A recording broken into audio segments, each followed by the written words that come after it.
वो रात याद है जब मेरी माँ को बिच्छू ने डंक मारा था।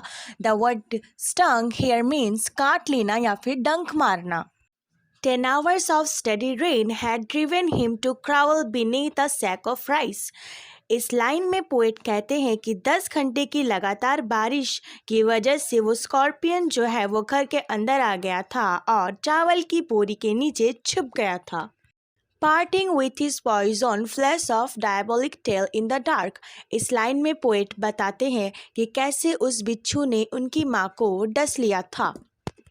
He risked the rain again. The word he here refers to the scorpion. In this line, the poet wants to say कि वो बिच्छू अपनी जान जोखिम में डालकर फिर से बारिश में निकल जाता है। तो दोस्तों, वो बिच्छू जो था पहले ही 10 घंटे की बारिश की वजह से घर के अंदर आ गया था और फिर जब उसने पोएट की माँ को काट लिया तो फिर से वो डर के मारे बाहर भाग गया, जबकि बाहर फिर से बारिश होने लगी थी। The peasant come like swarms of flies and burst the name of God 100 times to paralyze the evil one. तो दोस्तों, peasant का मतलब यहाँ है गाँव वाले और burst का मतलब है बड़बड़ाना और the word evil one is here refers to the scorpion.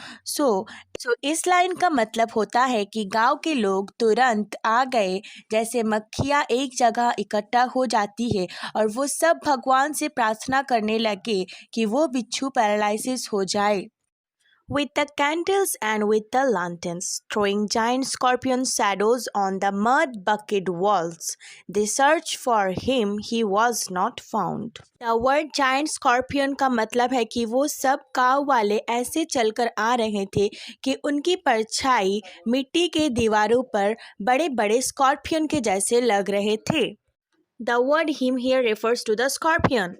Through this line, the author tried to say that how the villagers are trying to help them in their tough time.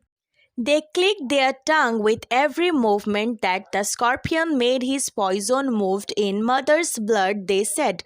Let's explain this line word by word.